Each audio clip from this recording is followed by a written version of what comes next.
All right, this is an Isuzu Trooper. Customer brought this vehicle here and say he saw a leak, and we're gonna look here under here, and we see that there is no leak at all coming from the transmission at all.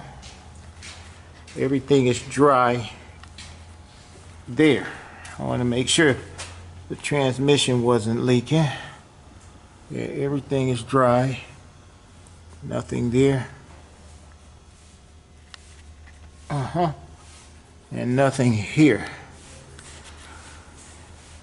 The problem that we see is coming from here, where he has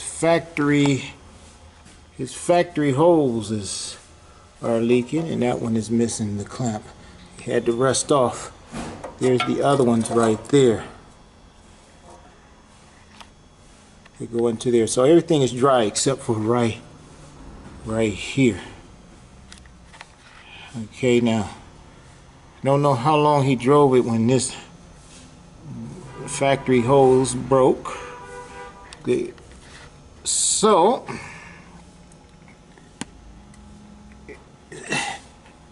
he could have messed up the transmission, because he said that wasn't working properly. So we're gonna have to, if the hose clamp broke off, I would like to probably put another hose on here, because it could be hard. Okay, but definitely flat factory clamps with the butterfly on there, because I don't think they sell those in the store. This one don't have it, it's missing it. You see the other ones in the front got the same type. There's a butterfly, and the other style, the other one got the butterfly too. Okay, alright, so let's check the fluid. We're gonna put a clamp on there and check the fluid.